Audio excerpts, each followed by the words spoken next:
Well, good evening, everybody, and a very warm welcome to our February 3rd Thursday online lecture. My name is Simon Kaner, and I'm the Executive Director at the Sainsbury Institute for the Study of Japanese Arts and Cultures. This evening, we are presenting our event in a somewhat different format, and I very much hope that you enjoy it. I find it interesting, and do let us have any feedback at the end using the feedback form, if you would. Today's event is being recorded as well as being live streamed on Facebook Live, and the recorded version will be made available on the SysChat YouTube channel over the next few days, along with the full versions of some of the interviews which we've been holding over the last week or so with colleagues in Japan. We weren't able to speak to them live because it's now 3 o'clock in the morning over there, but I think you will find what they have to say of very great interest. So, Friday, the 11th of March, 2011, at 14:46 Japan Standard Time, a 9.1 magnitude earthquake struck its epicenter about 70 kilometers off the Pacific coast of northern Honshu at a depth of 18 miles. It was the most powerful earthquake ever recorded in Japan, and indeed the fourth most powerful in the world since records began in 1900. The Earth literally moved on its axis by about 10 centimeters as a result. And Japan, the Japanese archipelago, moved about 2.5 meters to the east. The earthquake triggered what is called the Great East Japan disaster. And in fact, it was a triple disaster. First was the earthquake, and the earthquake generated a huge tsunami, which swept up to 10 kilometers inland along the heavily indented coast of northeastern Japan. The wave at its highest maybe exceeded over 40 meters in height. The people in the region had about a 10-minute warning that it was on its way. But in the event, over 100 of the evacuation sites were washed away by this huge wave. We know from the detailed records kept by the Japanese government that by 2015, it was recognized that getting on for 1 million buildings had either been totally collapsed, had been partly collapsed or partly damaged. And something in the region of 18 to 20,000 people lost their lives that day. The third part of the triple disaster, of course, was the meltdown at the nuclear power station at Fukushima, Daiichi. 3 nuclear reactors melted down, and we're still living with the implications of that today. I'm joined on the screen behind me by school kids from the Haramachi No. 1 Elementary School in Milami Soma in Fukushima, and we'll return to Milami Soma a little bit later on this evening. And they're visiting excavations of a Jomon prehistoric Japanese village dating to about 4,500 years ago. Some 27 Jomon buildings were excavated during this investigation, one of many, many which took place in the aftermath of the disaster and in advance of rebuilding the region. And it's this topic of the impact of the Great East Japan disaster on cultural heritage that is the topic of our Third Thursday online event this evening. I'm just going to take you through a few pictures to set the scene. Here we are. The format that we've adopted this evening is 4 recorded interviews with colleagues in Japan, and I will introduce those in advance of each interview. And we will finish off with some discussion by Andrew Littlejohn of Leiden University, an anthropologist who has made a very detailed study of the consequences of this terrible disaster. And this is the interviews as we're presenting them is very much a team effort on behalf of all of my colleagues at the Sainsbury Institute. They're listed here, and you'll be seeing some of those interviewing our friends, and they've all been involved in interviewing and then in translating the interviews for you. So this is where the earthquake struck. This is the part of Japan that we're focusing on. This was the wave. And this was the nuclear meltdown at the Fukushima Daiichi nuclear power station.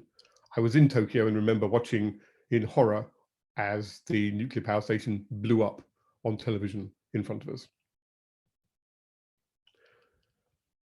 This is Japan, and record keeping is second to none. This is from Ritsumeikan University's Disaster Mitigation Center, and they were able to plot the impact on cultural properties across the affected area. And we know that over 750 listed cultural properties, that ranges from buildings through to artworks, were damaged by the earthquake and tsunami. Here are some of them: castles, temples, archaeological sites, as I say, and museums, and the collections that those museums housed. Back in 2011 and 2012, the Sainsbury Institute organized a project which we called Cultural Properties Loss. And we took the opportunity to bring over some of the people who had been involved in what was called Bunkazai rescue, or the rescue of cultural properties, to come and talk about their experiences. And that included an event at the Japanese Embassy in London and workshops in Norwich and elsewhere. We were also fortunate to secure a Daiwa Award from the Daiwa Anglo-Japanese Foundation, which our postgraduate students, along with our then lecturer in Japanese visual heritage, Dr. Akira Matsuda, who's now at the University of Tokyo, and they spent 2 weeks visiting sites and people in the affected region. And the next few slides I'm going to show you are photographs that they took. And I just thought we'd take a couple of seconds to reflect on the terrible loss, of course, the huge number of people who are affected by this, and also those who are continually affected because they've not all been able to return to their homes.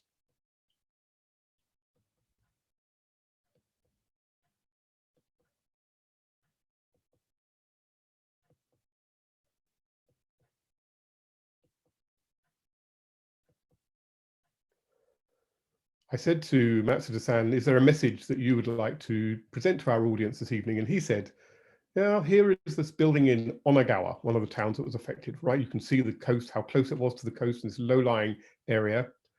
And he says it's a building destroyed by the tsunami, preserved as a heritage monument in the background, and an ephemeral memorial commemorating the loss of the 12 people on this very spot. And by showing this photograph, I'd like to invite all of you to consider how we remember and we forget a tragic disaster. We were fortunate in the huge amount of interest this generated in the British archaeological community, and the journal Current World Archaeology and the journal British Archaeology both published pieces about the impact on archaeological sites specifically, along with the journal Antiquity, which published a more detailed, in-depth analysis of the response there had been. And I'm delighted to say that the publishers of all these articles have made these articles freely available for the period in the lead up to the 10th anniversary on the 3rd of March, sorry, on the 11th of March. And we will make sure there are links to these on the SysJap website that you can follow up should you care to. In Japan, the results of the excavations that have been taking place each year as a result of the rebuilding work that's been going on have formed an important component in the annual exhibition of results from excavations in the Japanese archipelago. This is a traveling exhibition arranged by the Agency for Cultural Affairs, which travels around the country and presents the most significant finds from each year. And we've illustrated the talks this evening with a few examples from these sites, from the catalogue that accompanies this exhibition. Here on the right at the top, the one feature that I found particularly interesting was a survey of many of the earlier monuments to tsunamis in particular, which gave grave warnings of building in low places, warnings, which we now know were not always heeded. So that brings me to the first of our interviews, and I'm delighted that Professor Kozuma Yosei, the director of the brand new Cultural Heritage Disaster Risk Management Center for Japan, which is located within the Nara National Institute for Cultural Properties in Nara, very kindly agreed to tell me a little bit about his new center, which has brought together all of the national agencies and the work that they're doing on cultural heritage disaster risk management. And we're going to turn over to that interview now.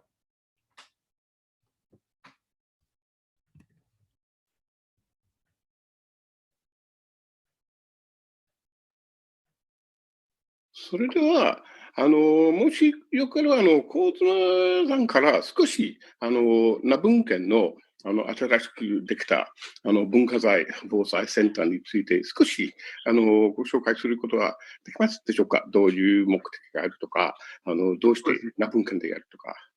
はい。で、文化財防災センターは、お返事で書きましたけれども、もともとは東日本大震災での文化財レスキューの、委員会があって、その委員会の枠組みが2014年ですかね、に文化財防災ネットワーク推進会というものに変わっていきます。で、そこをもとに、国立文化財機構はいろんな文化財の防災のプロジェクトを6年間、文化庁から1年ごとの予算をもらって、補助金としてもらって6年間続けてまいりました。で、その成果をもとにして、文化財防災センターが新しく作られたっていう、こういう流れですね。ですので、元々のオリジナルのスタートは、東日本大震災の文化財レスキュー。これがスタートになります。なるほど。はいはい。はい、その大震災のすぐ後なんですけれども、その那文県といろんな企業が文化財レスキューということがあったんですけれども、そういうことについて少し、まあ今10年後なんですけれども、一番大切な結果とか、どう思いますか、小爪さんのご意見としては。東日本大震災の時には、一つのまとまったやり方っていうのが、決まったやり方っていうのはなかった状態です。それを、その救援委員会を作ることによって、いろんなレスキューのやり方、どこにどう入っていくのか、人をどう配置していくのかっていうことが、救援委員会が中心になって決めていきました。で、今この10年間の間に、いろんな災害が日本で連続して起こってるんですけれども、その度ごとに、そのやり方っていうのをバージョンアップしていって、今はいろんな連絡体制取りながら、できるようになってきています。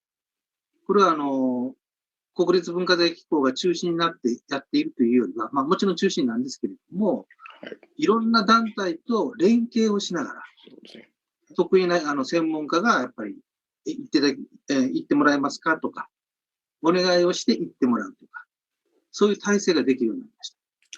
これは10年間非常に大きな進歩だなというふうに感じています。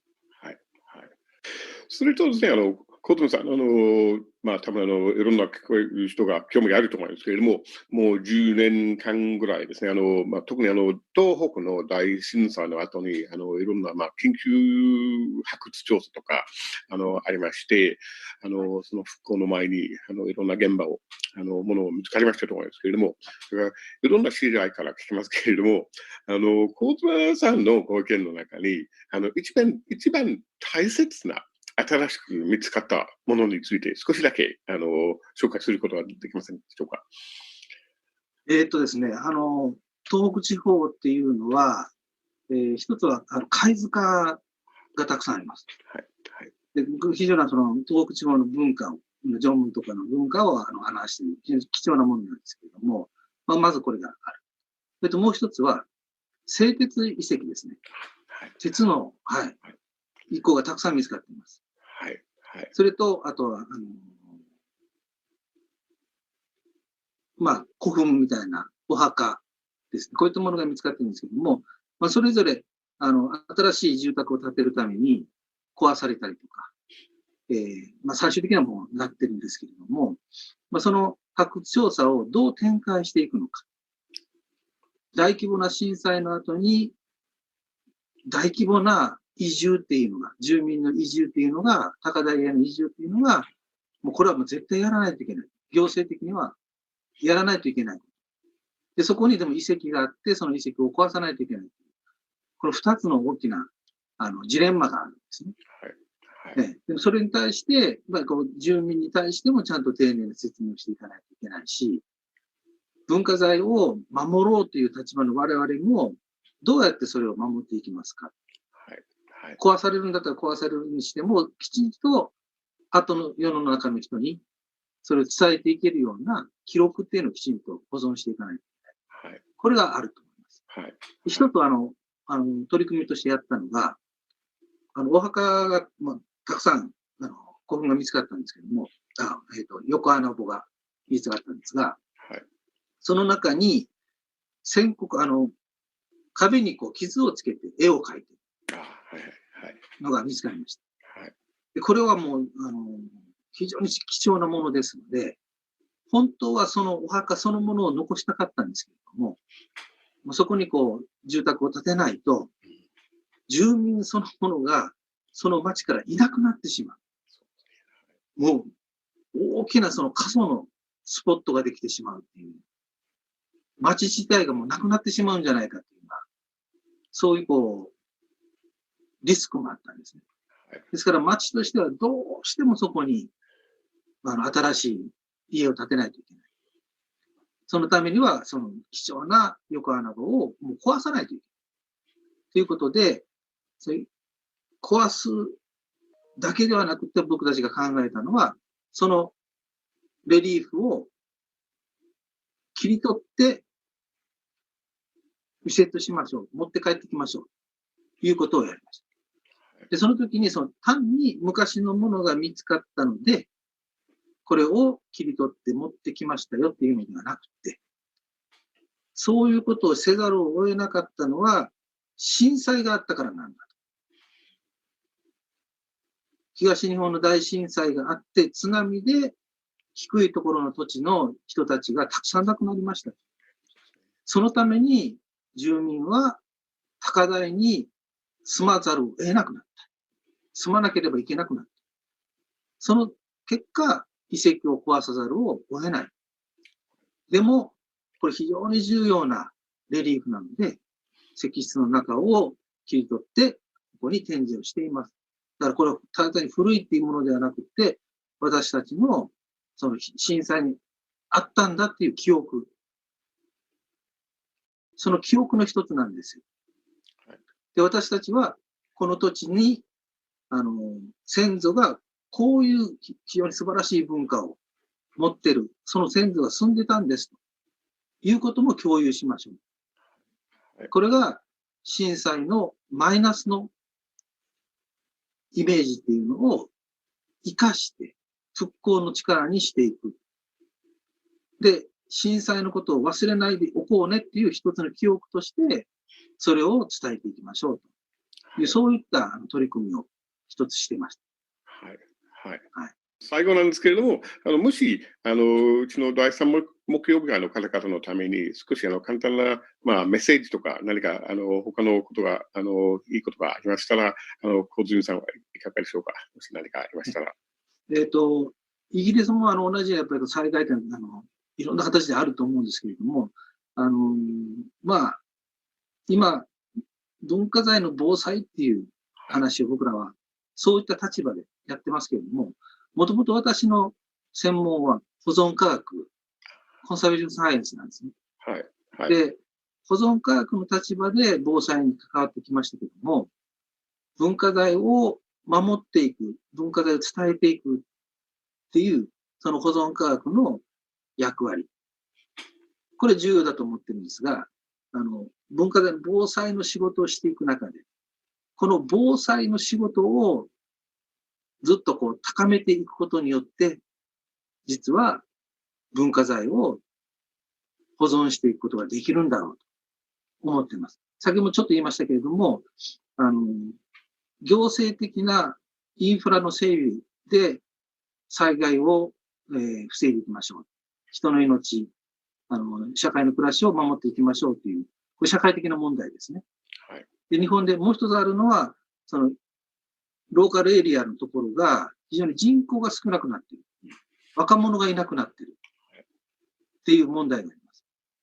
これも文化財が消失していく一つの、問題なんですよ。大きな問題になっています。これもそういった非常に弱くなって地域の社会そのものが弱くなっているところに災害が来ると、この地域の社会そのものが消滅してしまう。人は生き残ったとしても、文化そのものが失われてしまうと、その地域っていうのはもう失われたものと同じなんですね。だから社会的な問題も含めて、文化財をどう守っていくのかっていうのが、保存科学の枠をもう一つ超えた、その文化財を、文化とか文化財を守っていく。最終的には、地域の社会を守っていく。日本を守っていく。もっと広げていくと世界を守っていくっていうような、そういった動きになっていくんじゃないかなっていうふうに、私自身は個人的に考えています。はい。はい。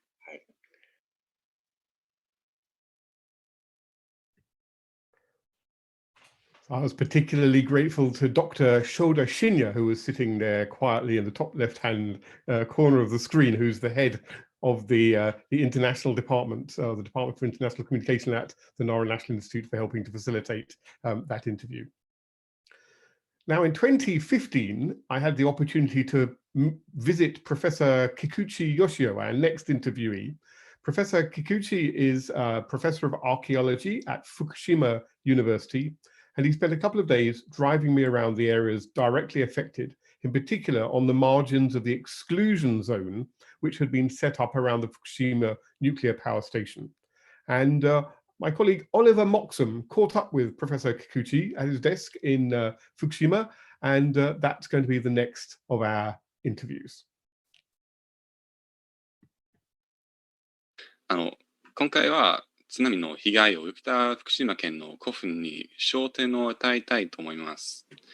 発掘調査において大変だったことがあれば教えてください。体力的にも大変だったと思いますが、世論など社会的評価などはいかがでしょうか。はい。まず、いかがでしたか。はい。日本の、古墳、今回2011年の東日本大震災において、津波の直接的な被害を受けた古墳というのは、ほとんどありません。で、さらにですね、他の時代の遺跡、縄文時代ですとか弥生時代ですとか中世とかの遺跡でも、津波の被害を受けた遺跡は非常に少ないんですね。で、一方その津波が起きた、津波の被害があったというのは、そういう遺跡がない場所の方がむしろ非常に多かったということになります。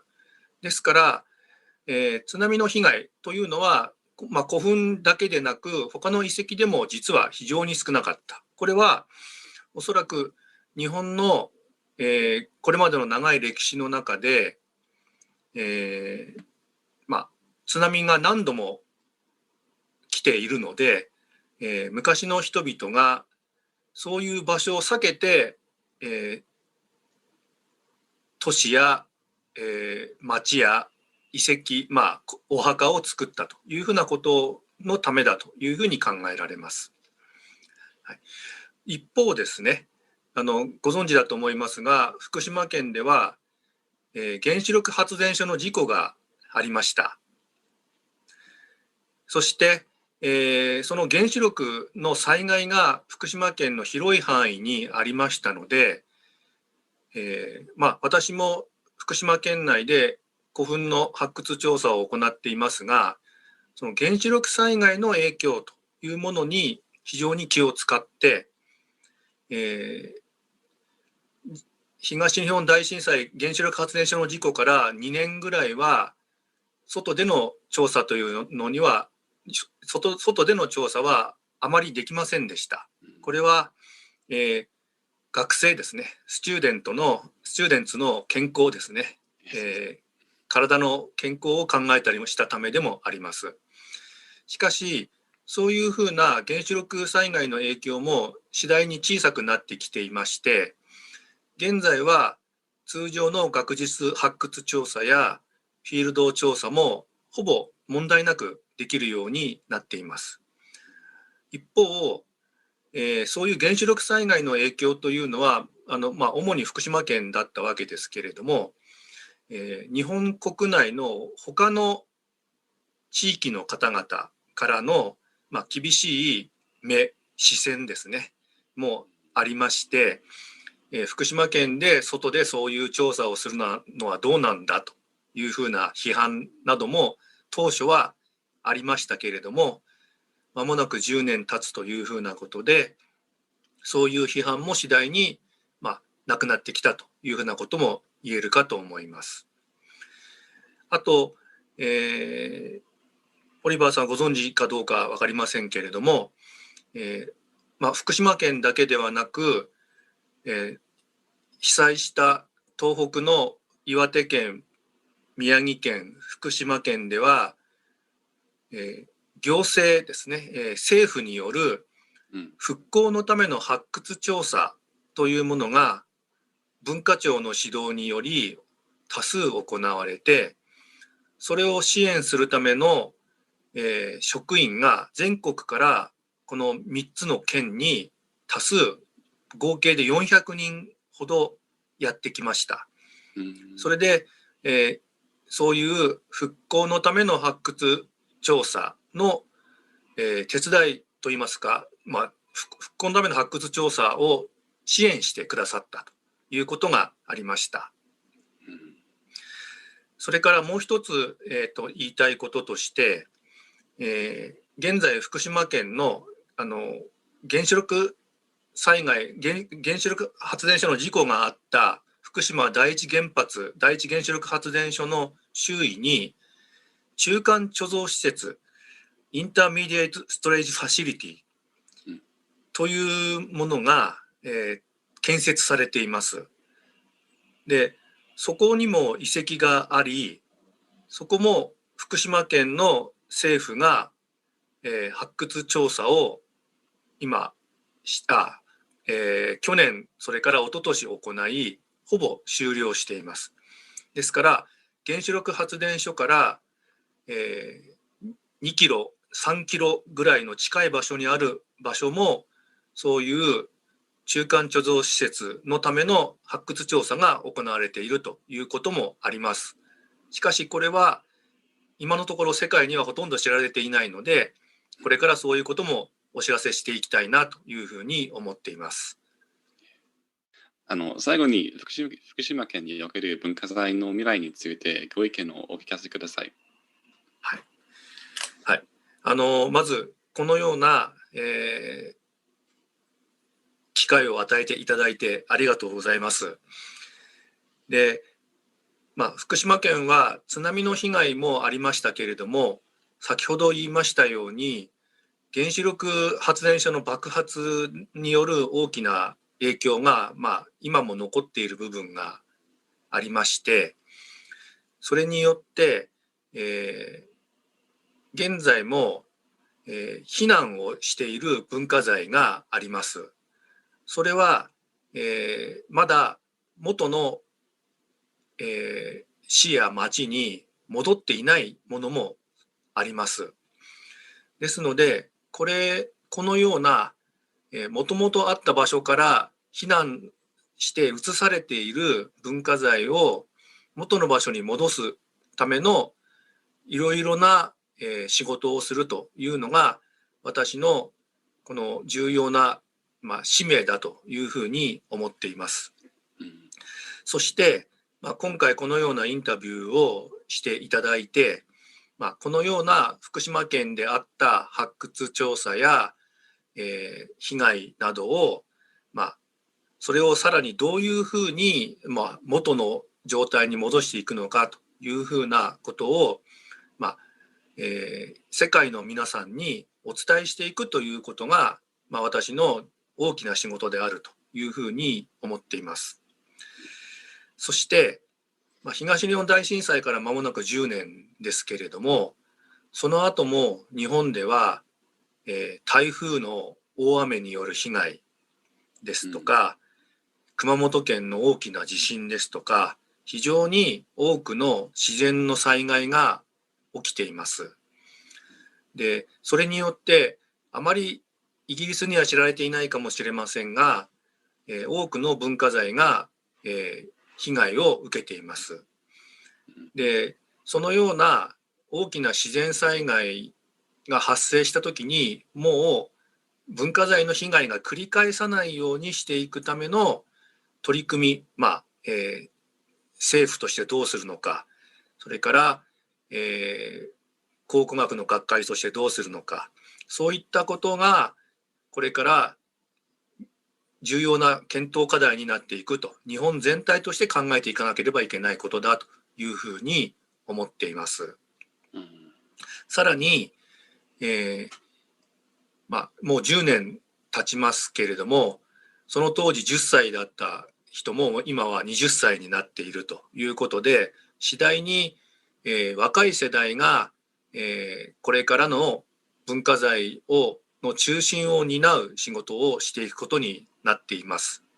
実際に、20代、30代の比較的若い人たちが福島県の被災をした市や町に就職して、新しい文化財保護の、力になっています。そのような彼らを、支えていくのが私のもう一つの仕事であるというふうにも思っています。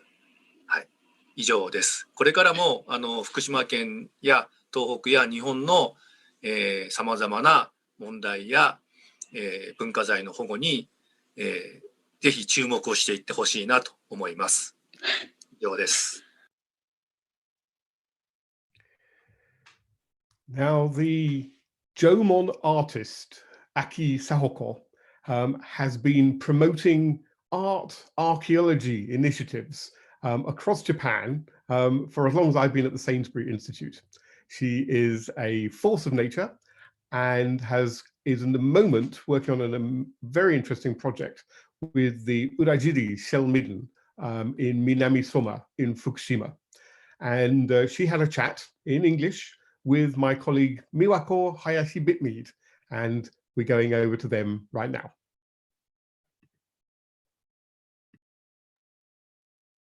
Thank you, Aki-san, for joining today. Our first question is, we heard you visited the affected area after the earthquake. Where did you visit, and what do you remember most about affected archaeological sites and cultural properties? I am a painter, and my profession is to draw reconstruction images for archaeology. As many of the ancient scenes are only able to be presented by image drawings, as there were no photographs. I usually work with archaeologists, sometimes visiting excavated sites together. I have visited 2 small towns in Fukushima coastal area in 2017, first time after the disaster. Today, I would like to describe what I saw and felt in there as an artist went there together with local archaeologists. Actually, the area got a rather big earthquake just a few days ago. My colleague in Fukushima told me that there is no serious problems, but people are scared remembering the tsunami. I am feeling so sorry for their tough mentality called back by the shock even after 10 years. And here is the map of Fukushima coastal area, where almost the towns seriously affected by tsunami attack. The right side map shows the position of nuclear power station that caused even more serious disaster. And these are the towns I have been first in 2017, then after. And for Milami Soma town, I have been working with their local heritage managers since then till now. You see the map of the area and the evacuation order made just after the explosion occurred. Because of the wind direction, Milami Soma had a small good luck after the order was lifted rather quickly. Tomioka is closer to the power station, and their evacuated block is still there. When I have been to Tomioka town in 2017, it was just a few months after the residents could come back home, although it was just less than 20% of the original population. Then we heard more people will come back temporarily to gather for their annual festival takes place with cherry blossoms in April. We visited again on the festival day to see many families coming back a day from the places of refuge. We visited again on the festival day to see many families coming back a day from their places of refuge. People tried to participate in their most unforgettable hometown event, but almost their avenue in the other side of the barrier. The archaeologist guiding us in Tomioka told me humans are not allowed to go over the fence, although animals are free to go. I knew how the wild or cattle animals are increasing their numbers in the evacuated towns. TV programs shown the scenes of wild boar family living in houses, sleeping on beds. Then I thought about Aesop fables. The fables are realized in the towns existing under the powerful invisible contamination. Beside of the Cherry Blossom Avenue, there was a junior high school where the local archaeologist himself had graduated. The gymnastic hall of the school was used as a temporary shelter after tsunami attack. It was the day many of Japanese schools had a graduation ceremony in the morning. He showed the place in where people were urgent and tense by two catastrophic disasters occurring next in few days. I have been impressed by his way of reconstructing the scenes of the shelter with archaeological observation on the left materials. Showing the amount of newspapers, he talked about how the people were desperate to know what was going on. By the setting of the chairs, we could see there must be families or neighbors gathering closely together. On a desk, there was piled up papers written the local government's orders to the sheltering people. The top one, which was the final paper they received, was the immediate evacuation order. The local heritage managers are wishing to preserve these places, but they are not sure how the town plan going. So they are preserving the places in their MR system, which is a mixture of real recording and virtual experiences. Thank you very much, Aki-san. Our next question is, next month will mark 10 years since the earthquake. How do you plan to develop your activities related to archaeology and cultural property in or with the affected areas?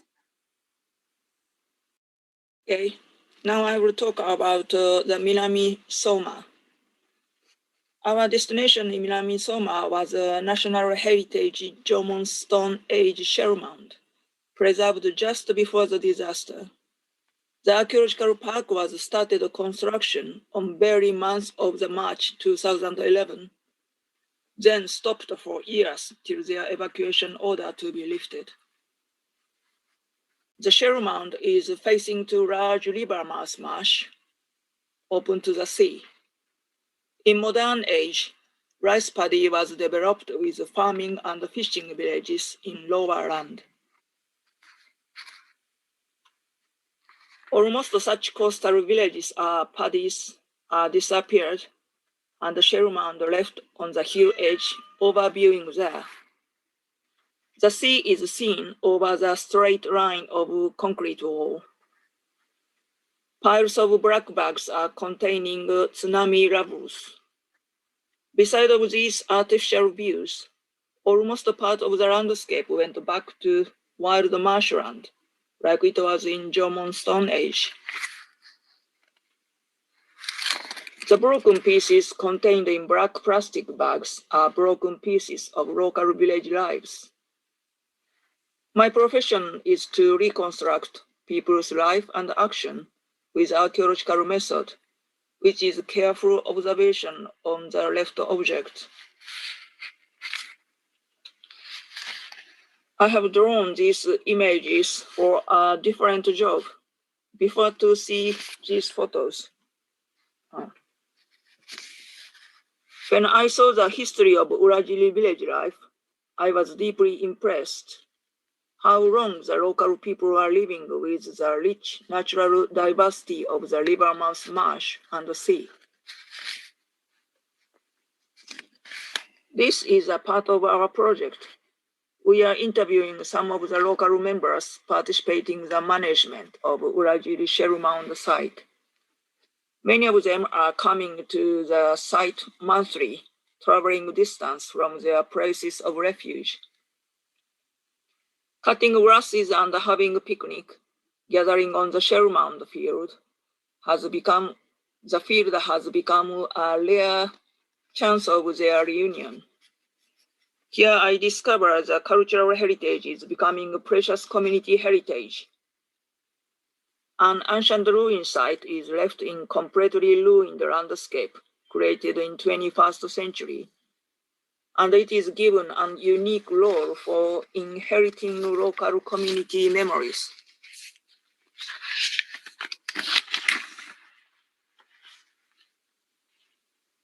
We are planning to make an art show on the shell mound field in this March. It is an unexpected coincidence that the show to take place in the 10 years memorial month, though. The title of it is Pieces of the Memories in Urajiri. The show will be only for a day, but shown online. Local community people participated to produce some artworks with the excavated Jomon pottery pieces.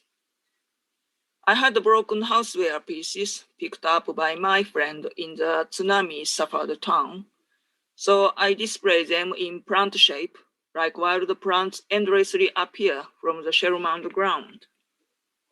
Thank you.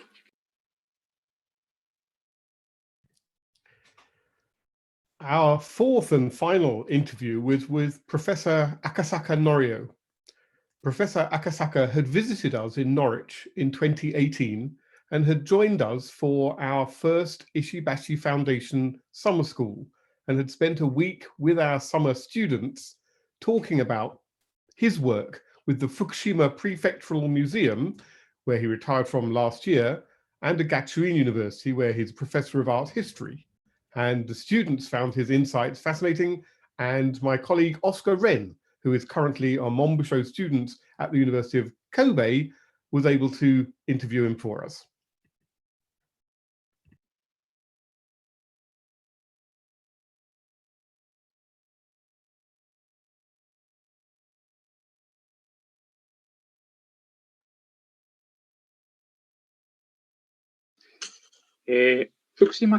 福島県立博物館の活動についてちょっとお聞きしたいんですけれども、コロナの影響もあるんですと思いますが、震災から10年を迎えて、博物館は今どのような状況なのでしょうか。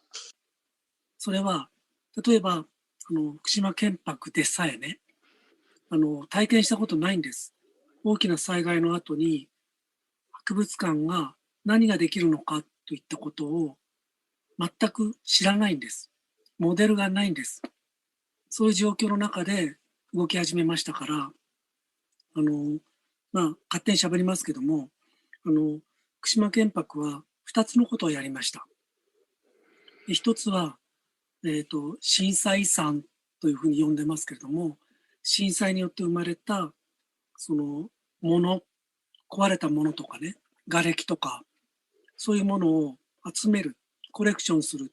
それを、震災の記憶として、記録として保存しようっていう動きが一つありました。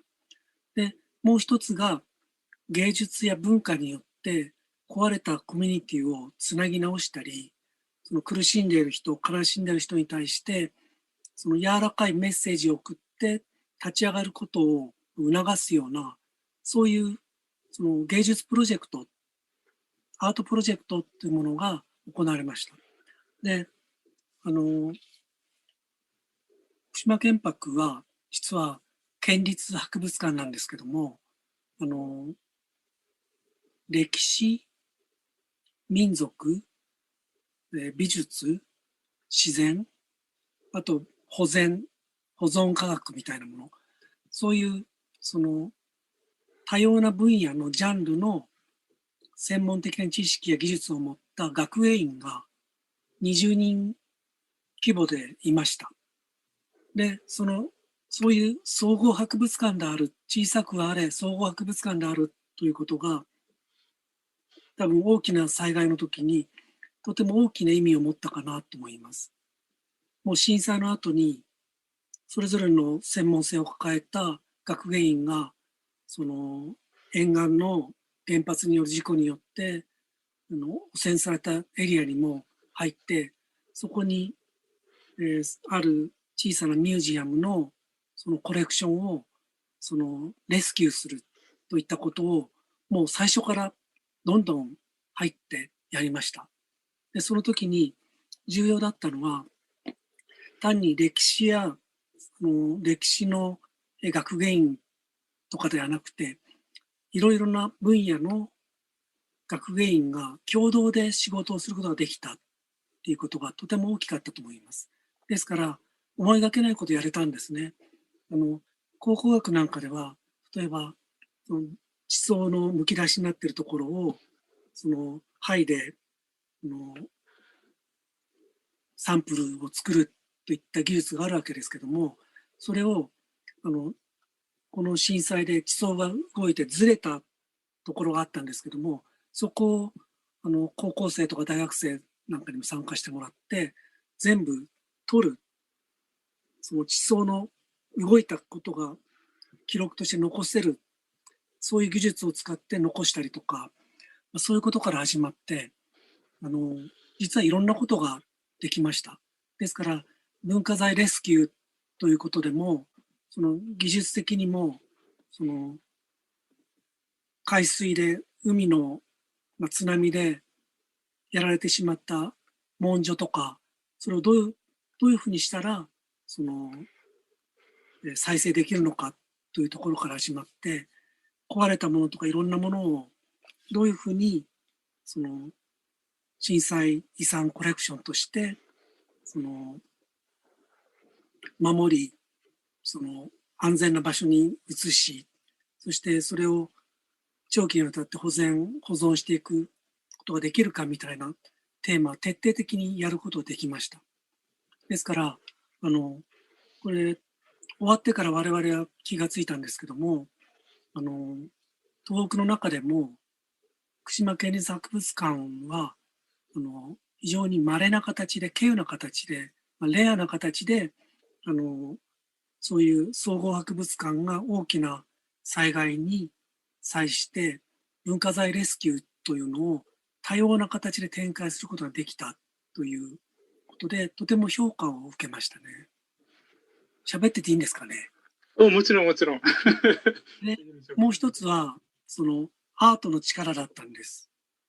で、我々のその博物館は美術のアートの担当者もおりましたので、彼らが中心になって、その文化財レスキューとは違う形で、アートによって壊れてしまった、そのコミュニティをどういうふうに再建していくのか、バラバラになってしまった人の心をどういうふうにつなぐのか、あるいはもう一つ言うと、震災後に福島は分断とかね、対立っていうのが非常に厳しい形で覆い尽くしてしまったんですね。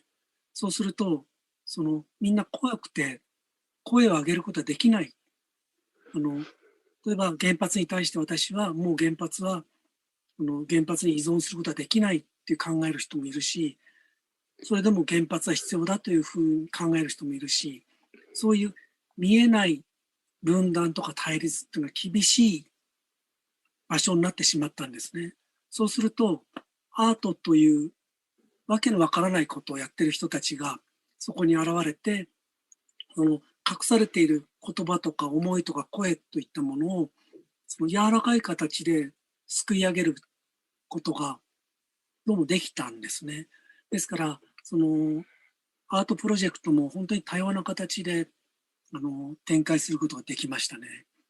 これも総合博物館として大きな災害に立ち向かったある種の実験だったと思いますけども、実にいろんなことをやることができたなというふうに思っています。具体的にもっと必要があれば話します。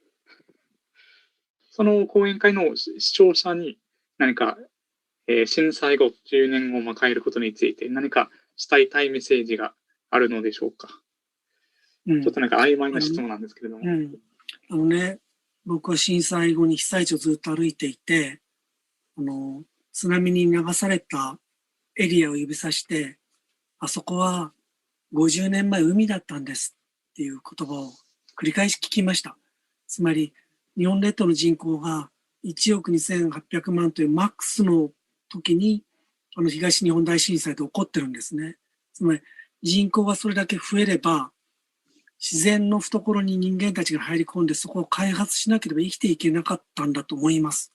だから海を埋め立ててそこを住宅街にしたりしてきた。でも大きな津波はね、そういうふうに人間たちが自然の懐に入りすぎたところを直撃していました。人間たちがかつてのラグーンであったところを型であったところ、ラグーンってわかります？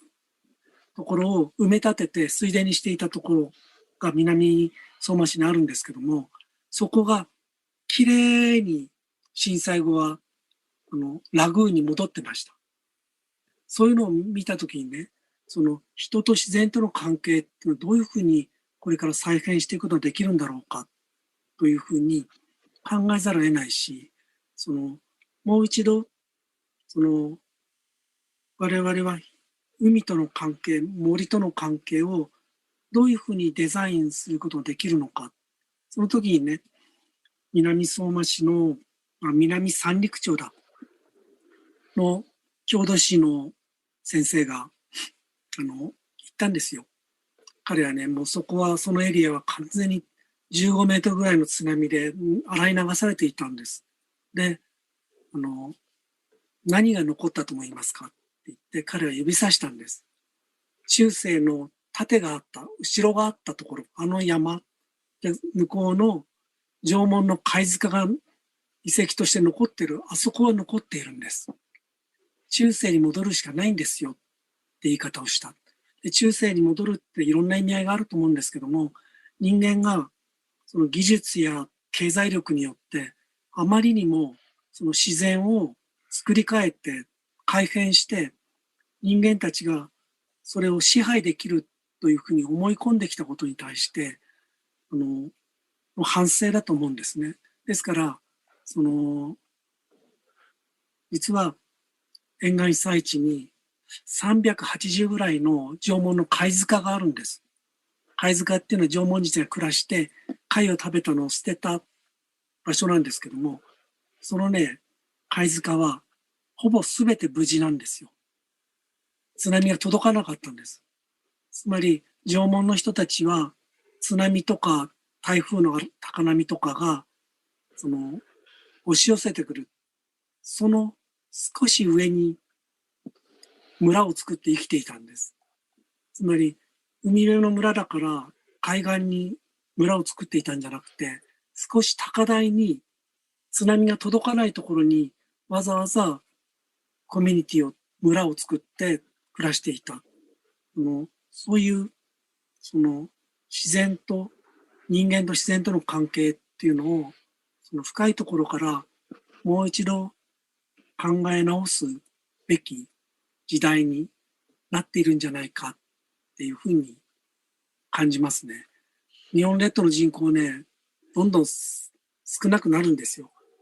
そんなね、2011年の海岸線を守る必要なんかないんですよ。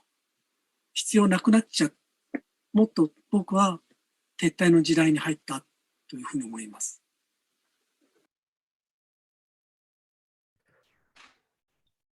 Well, I don't know about you, but I found that concept of connecting broken hearts through art to be really very moving.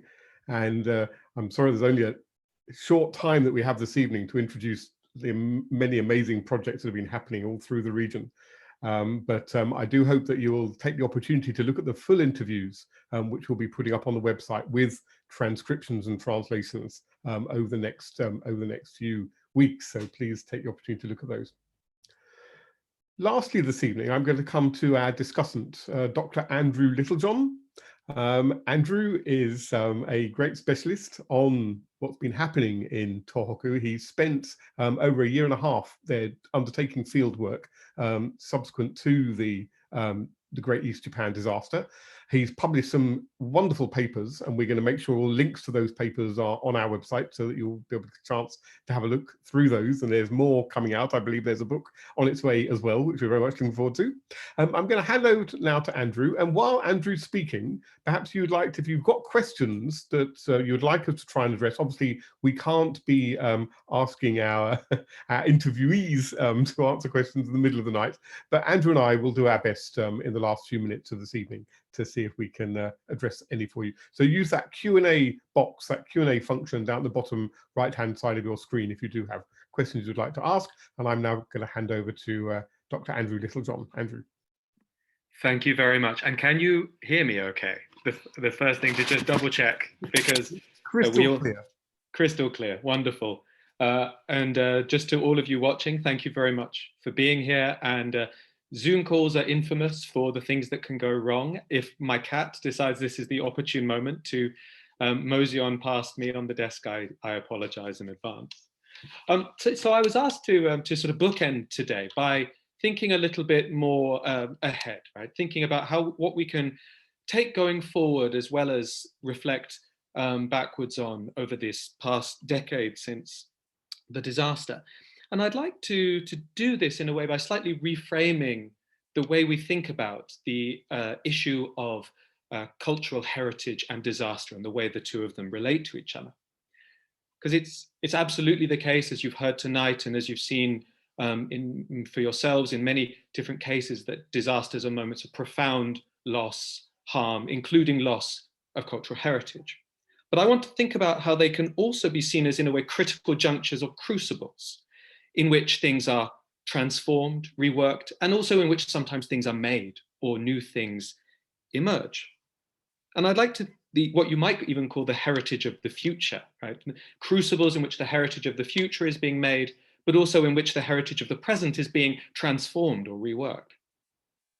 And I'd like to think a little bit in this brief time that we have, how the way we think about heritage and its preservation might shape that process of future making, and of remaking the present. And I'd like to do it in dialogue with two terms that those of you who've spent a lot of time in the Northeast or read a lot about it will know very well: Fukyu and Fukko, as two visions of how to go about rebuilding Fukyu meaning to take what was there before and resurrect it, and Fukko being the idea in English perhaps most succinctly expressed by building back better, the idea that to reconstruct is also to transform in ways open to innovation, change, etc. So the way in which we talk about heritage, including heritage disaster, is often characterized by what we might call a kind of endangerment sensibility, right?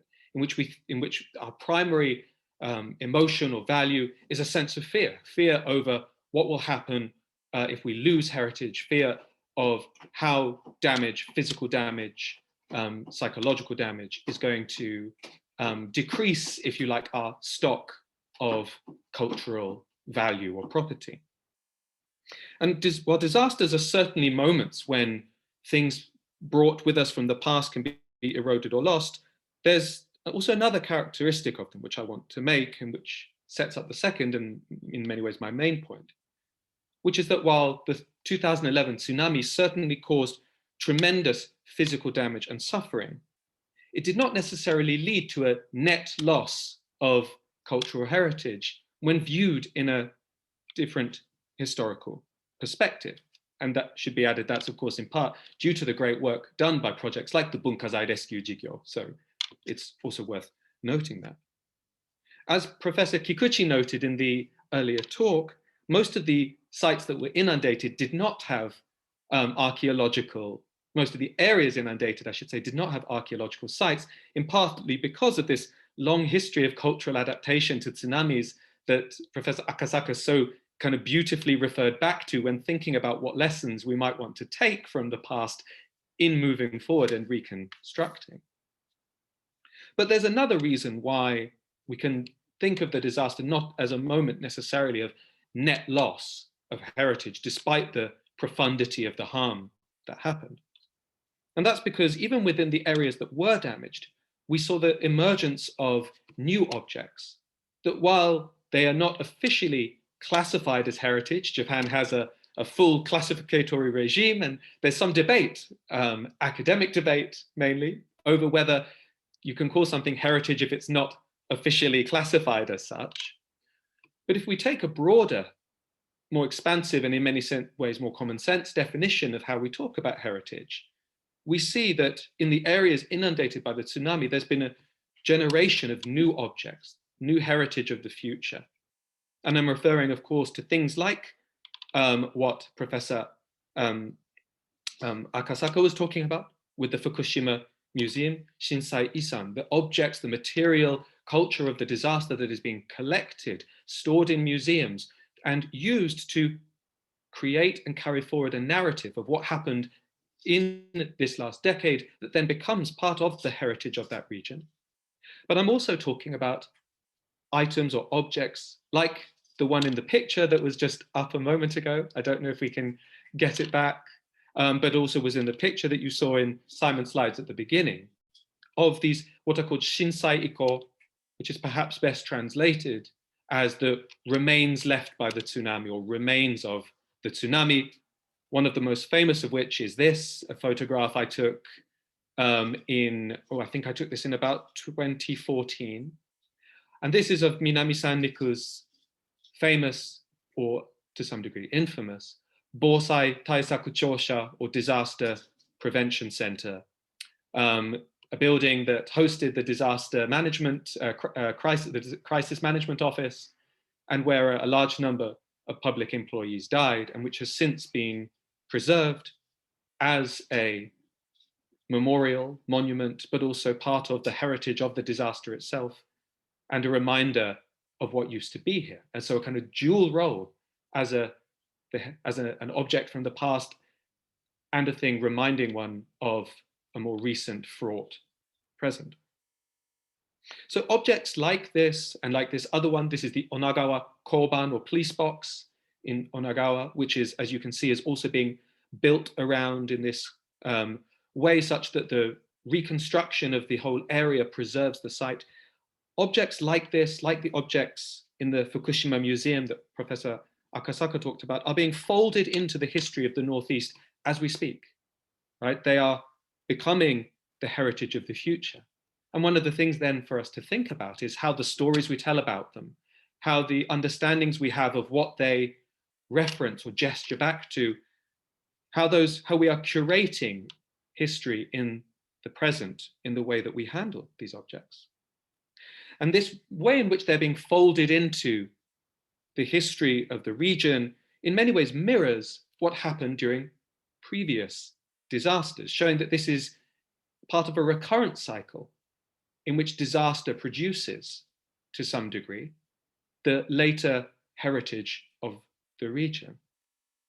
One example of this, I lived in for about 11 months continuously and about 18 months total in a town called Milami Soma, which you've already heard mentioned. And if anybody here is familiar with Milami Soma, you'll know that it's full of place names that are attributed, perhaps apocryphally, to previous tsunamis. So you've got places like Hadenya, which if you literally translated the characters into English would be something like Wave Tail Valley or Wave Story Valley. Or Bunezawa, Large Boat Creek, which is located deep inland. And the story there, again, perhaps apocryphal, is that a large boat was washed inland in a previous tsunami. Or my personal favorite, Nokoriya, which would translate as surviving or remaining house.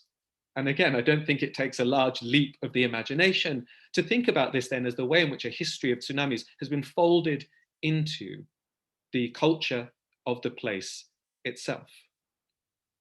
So from a historical perspective then, if we take a longer view, disasters like 3/11, while absolutely and profoundly traumatic, and nobody would say that they were a good thing, are not necessarily motors or engines of net cultural loss, of a heritage that we bring from the past that is gradually eroded piece by piece with each successive disaster, but part of the historical context in dialogue with which our culture, including the parts of it that we call heritage, emerge.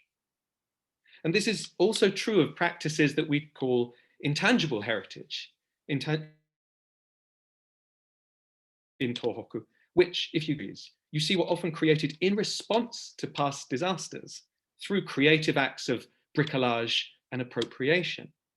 So some of you might be familiar with things like the shishiodori, like the lion dances, and the shishimai, deer dances, confusingly also shishi, and have perhaps seen some of these in person.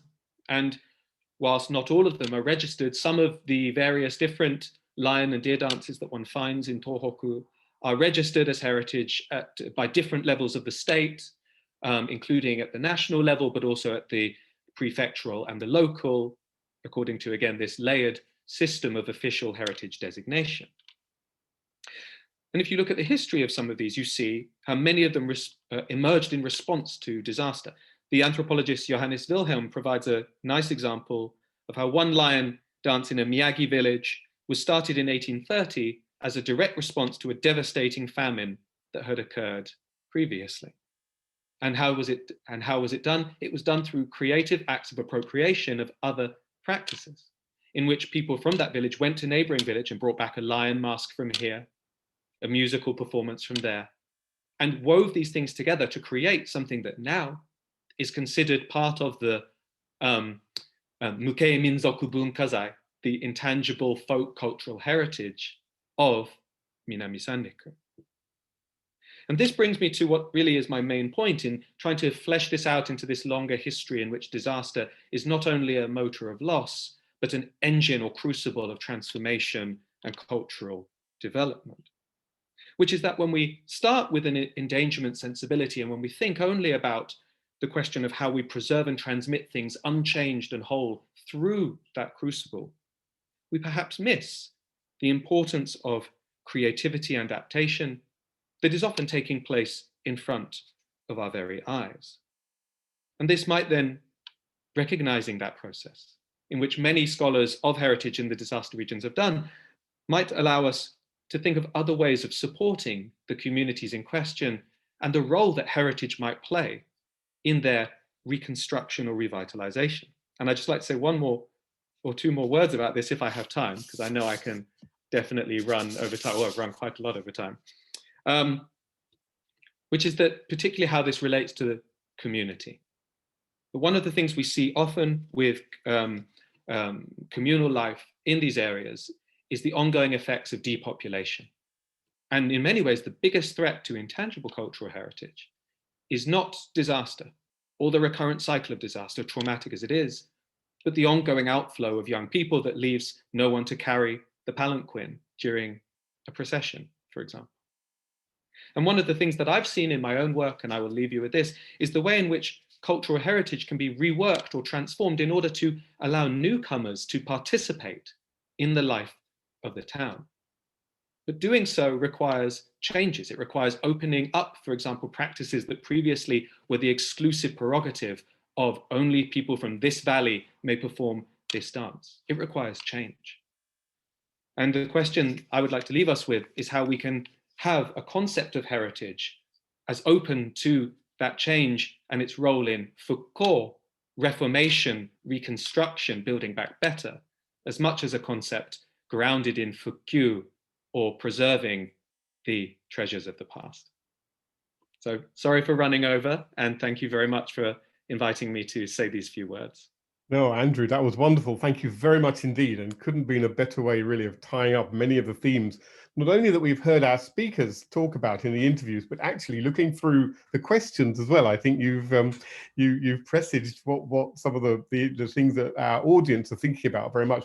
We do have a few minutes, and if you would stay on screen and on mic, I think what I'm going to do, first of all, I just want to say we have friends with us from all over the place. So we have Patricia is in Tokyo, where it must be now getting on for 4 o'clock in the morning. So Patricia, thank you very much indeed. And indeed, ohayo gozaimasu to you. We've got colleagues in the United States who hopefully having lunch by now or something like that, or brunch or whatever it would be. We've got colleagues in Europe as well as our colleagues here in the UK. And it's so delightful. I know that our interviewees were asking, so who's going to listen? Who's interested in these questions? And we were saying, I think many people are going to be very interested in this. So thank you to all of you for joining us. What I'm going to do, I think, is I'm just going to run through that. We've got 4 questions here that I can see on the screen. I thought it might just be nice because I'd like us to think about, some of these things we've sort of picked up on anyway. But from Martin and Noriko Barrow, and I know Martin has a very keen interest in this particular theme, he says a question: what about the recovery of tourism post-COVID? And one could say sort of post-disaster, I suppose, altogether different type of disaster perhaps. Anne Sharif asks, could you please tell us more about how the curators and scholars reached out to and involved local residents in the conservation efforts and art projects and promoted buy-in about the importance of cultural heritage? I mean, we could talk about that all night, I know. But we've got one of our students, a couple of our students have asked questions as well. So Naomi Hughes-White, one of our MA students, says, thank you for such an interesting lecture. It's amazing how far Japan has come in the past 10 years, but what do you think the next 10 years will bring? E.g. in terms of techniques of preservation, excavation, rebuilding the affected areas, and helping affected societal members, etc. I worry about moving away from the time of the disaster may see a slowing of disaster relief, as it is easy to turn attention to more current events. And Amanda Maguire, who's just started a PhD with us, says, this is a really interesting question, I've noticed that it seems like the tsunami's history is prioritized over older history. For example, tombs are being built over, but a destroyed police station is being preserved. What are your thoughts on this? So I think we can take 5 or 10 minutes, Andrew. It's a very rare opportunity to have you with us. So maybe we can sort of think about some of those things. Where would you like to sort of kick off with some observations on those? Yeah, wonderful questions from everyone and concerns. Really, really nice. In terms of the recovery of tourism post-COVID, just to think about it specifically in the context of cultural heritage, there's been a big push. And it's not a new push, it's a push that precedes the 2011 tsunami to turn heritage in its expansive definition, not just in things that are officially recognized, but in kind of local cultural practices, matsuri festivals, etc., to turn this into an engine of economic revitalization. But I think that I would say so far, the even though it's definitely the case that it can help, especially in the short term, without criticizing people who are pursuing this, it's definitely the case that I think heritage is being asked to do more than it necessarily can from a tourism perspective. And that's simply because the structural forces that are affecting the economy of the Northeast are very, again, long-term, profound. They're to do with the centralization of economic activity in the major cities, and the brain drain that occurs as a result, where you see young people, even Sendai, if we think about the major cities of the Northeast, even Sendai is, I think it had a big population boost after the tsunami, but if you look at its longer term trends, it's shrinking as people move. Essentially, you can think of a kind of trajectory in which maybe you're born in a village in Miyagi, you go to Sendai, you move to Tokyo, as a kind of trajectory. So I would say that there's a lot of effort to use heritage in economic recovery programs post 3/11, and that will probably continue post COVID. I'm not an expert on that side of how things are going, but I would be skeptical that absent greater efforts to enact structural change in the Japanese economy, that would necessarily work. Although there are bigger structural changes that might be in the works, and there is a whole discourse around Tohoku as a kind of new innovation center. I wonder if you have thoughts on this as well, Simon. Yeah, I think it's really interesting, and I wonder. I can't hear you. Oh, I'm sorry. Can you hear me now? I can hear you now. Excellent. I'm interested in this in particular, and I think it relates actually to a couple of the other questions as well, maybe in particular Anne's question and Naomi's question, is very much looking to the future. And of course, we're all aware that Japan has, whatever it is, 2,000 earthquakes a year, or whatever the number is. And if indeed we know that there was a large one, a 7.3 magnitude earthquake in Fukushima again at the weekend, which intriguingly, well, disturbingly, was described as an aftershock of the 2011. So in geological terms, it's all part of the same process. And I think it's maybe sort of seeing these disasters actually as a process is helpful with this. And then that means that disaster recovery becomes a process as well. And we've seen some big earthquakes subsequent to, in Kumamoto, for example, where Kumamoto Castle was very badly damaged. And beforehand, we've done some work in the Niigata area, where the Chuetsu earthquake struck in 2004, for example, also with nuclear implications, in fact. And then seeing the way that those two terms that you use, the Fukyu and the Fuko, are very, very interesting. It's this sort of proactive process that we're going through. And it's very much about redefining disasters as not being natural events, but being human. It's about human perception very often. As we know, all up and down that Tohoku coast, in many ways, the situation was made worse by some of the mitigation measures that have been put in place. So it's a constant process of learning and tweaking. And I think it's very interesting to see this. I was so pleased that we had Kodzuma-san prepared to speak to us, because that's a brand new center. And in fact, it's not really up and running. It's kind of still in the process of being finalized. What we're seeing now for the first time is real coordination between government agencies and what's happening on the ground. But in the full version of his interview, I did ask him, so what's it like trying to be the person from the national government coordinating all of these, incredible initiatives that are happening at the grassroots level? And he said, yeah, that's one of the really big problems. But we're thinking about it. They're thinking about it in terms of inward investment, about tourism, I think, and about all the techniques that they can be using to build in resilience to those new communities, knowing that the population dynamic, the demography, the demographic trends are very much against them. So it is about revitalization, reimagining what those communities can be. And I think that was what's very interesting about what Akasaka Sensei then says about all of those different initiatives. And I think in terms of, the grassroots, seeing what Aki Sahoko is doing with support, I know partly from the Toshiba International Foundation, I think many of these agencies are very interested in what they can do about long-term recovery, long-term rebuilding, and how that fits into what is happening around the country as a whole.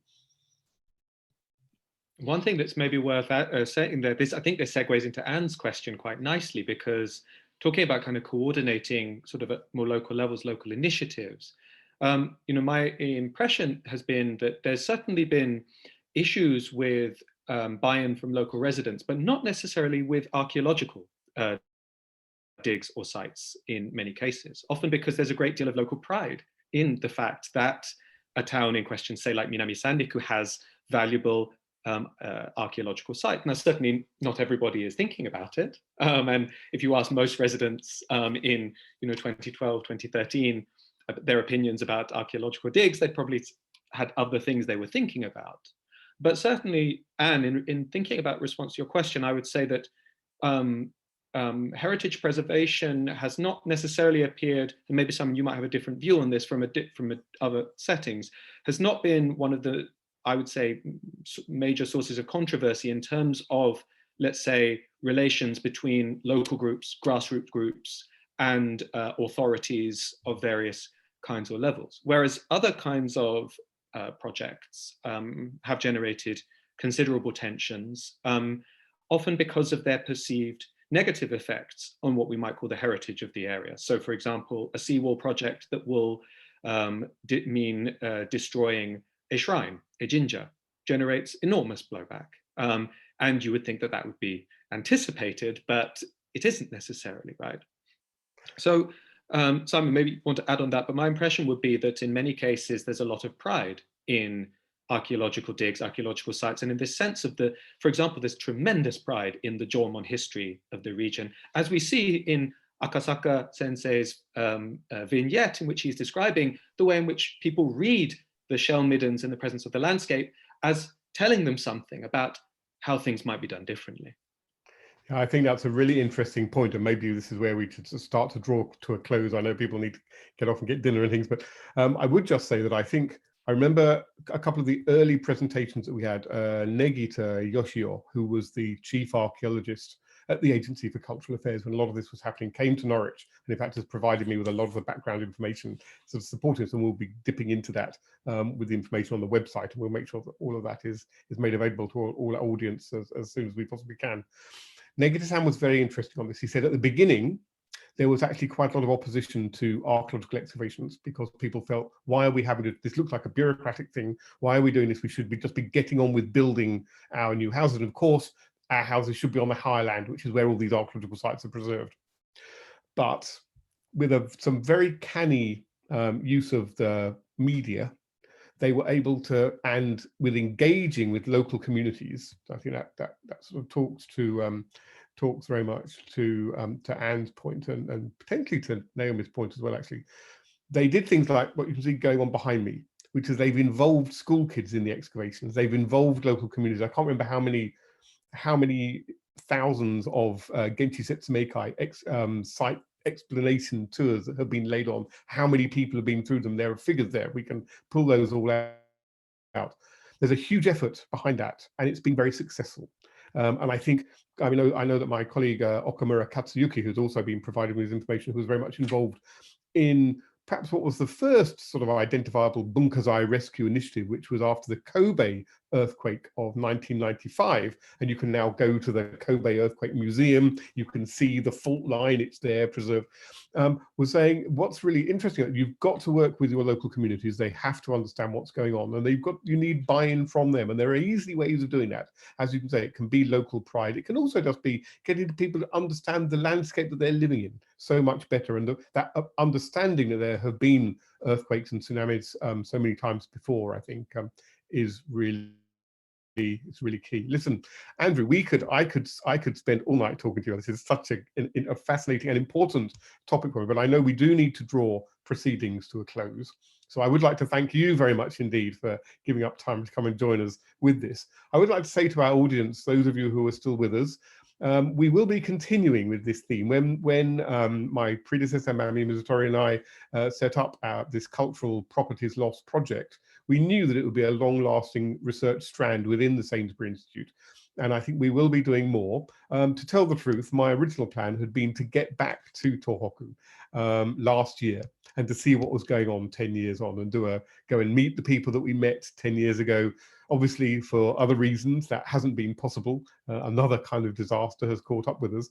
But I think as soon as we can get back, we will do. And I have to say, I'm so delighted that we've had Kikuchi Sensei, Aki-san, Akasaka Sensei, and Kozuma Shocho all prepared to talk to us. We've got an amazing network work there. And I think we will definitely be continuing to explore this theme. Lastly, it falls to me to two things, actually. One is that for those of you with a particular interest in what's happening in Tohoku, I know that the Daiwa Anglo-Japanese Foundation had a special meeting on this, webinar on this today. They have another on the 2nd of March, when the Channel 4 newscaster Jon Snow will be in conversation with Richard Lloyd Parry, whose remarkable book Ghosts of the Tsunami, which we highlighted in one of our Centre for Japanese Studies webinars in the autumn, will be talking. So I definitely recommend that. But I'd also, of course, like to invite you back for the Sainsbury Institute's next third Thursday, which will be in March the 18th, when we welcome back one of our former Robert and Lisa Sainsbury Fellows, Julie Nelson Davis, now Professor of Art History at the University of Pennsylvania in Philadelphia. And she'll be tying up with Arthur Tress from California, and we'll be looking at Japanese illustrated books. So I very much hope that we, of the early modern period. So we very much hope that you will all join us then. Until then, please do stay safe. I know we're all looking forward to whatever our Prime Minister is going to be telling us about, hopefully a roadmap to easing of lockdown conditions. I say that now, I'll probably say something completely different next week, but I do hope that you all stay safe and well, keep washing your hands, keep socially distancing. We will all get through this. And of course, we're all looking forward to being able to welcome everybody back to Norwich in person in the future. But with that, thank you, Andrew. Thank you to all of our speakers. We will be putting the details about the web or the web materials out there, so it'll be easily identifiable. www.sainsburyinstitute.org is the place to track that down if you need to. And we look forward to seeing you next month, and stay well, and a very good evening to all of you. Thank you and good night.